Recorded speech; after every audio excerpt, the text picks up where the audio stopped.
Now from the Weather Tracker TV Storm Studios, this is your weather today.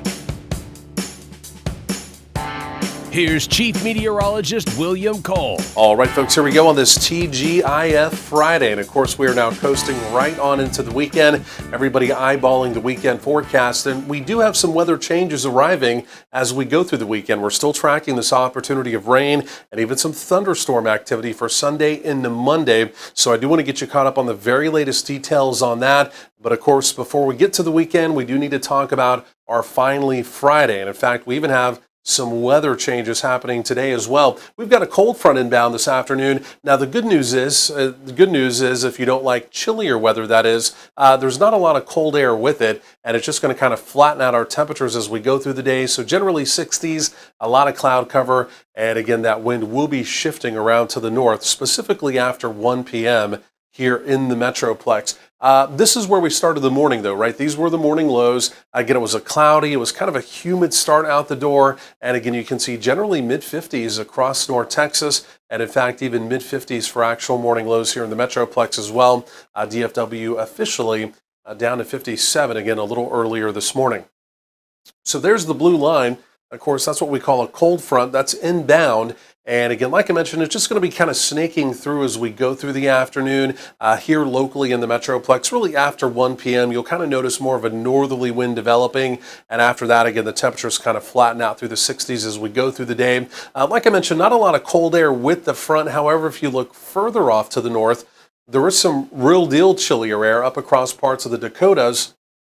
But the good news is, what you're seeing up there is not necessarily coming south with the front. So again, the front comes through. It's mainly a wind shift line as we go through the day, comes through dry, and then after that, we're basically waiting for our next weather maker that, believe it or not, is still off the coast of California. This weather maker here, we've been talking about it all week. That's going to be arriving as we head into the weekend. Again, talking about Sunday into Monday, and that's going to give us our next opportunity of some rain and storms. So here it comes. You can see it right there moving through the area. And again, like I mentioned, it's going to be scattered activity, but there may be a more pronounced opportunity of even some thunderstorm activity with that as well. That system shifts on through. Then after that, we're going to be watching again back off to the west, also off to the north as well, because there may be some chillier air, some real deal chillier air brewing, and still in about 10 to 11 days on down the road, we may have a stout cold front trying to move into the area. So obviously that's a long ways on down the road. A lot of those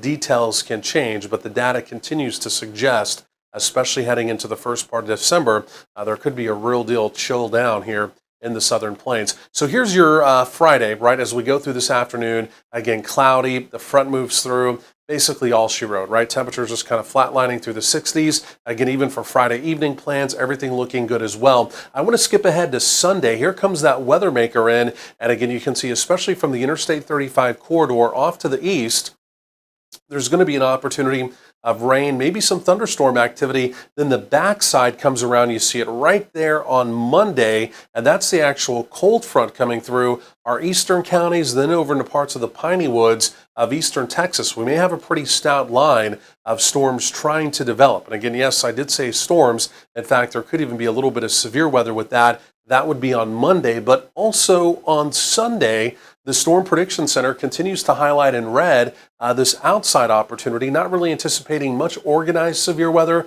but could we have a severe storm or two as we go through Sunday? And again, the answer to that is yes, with quarter-size hail and winds to 60 miles per hour. So, of course, we'll be tracking that carefully. So here's your temperature timeline through the day. Like I mentioned, temperatures just kind of flatline there with the front, basically through the 60s as we go through our Friday, even into our Friday evening as well. So mid-upper 60s, those are your daytime highs. And here's a look at your all-important Friday evening. Temperatures through the 60s, cool evening, but again, it will be dry, kind of a brisk northerly wind, so do keep that in mind. 40s, 50s, these are your overnight lows. And then here is your Saturday, more in the way of mid-upper 60s to right around 70, more in the way of a few 70s, at least in our western counties. So going forward in time, there's the opportunity of rain and storms Sunday into Monday, turning cooler by the middle part of next week, and then possibly another opportunity of some rain and storms by the following weekend. And again, you can see those temperatures trending, trying to trend down in about, again, 10 or 11 days on down the road. We're going to be tracking all of this, and we'll have more as the hour rolls along.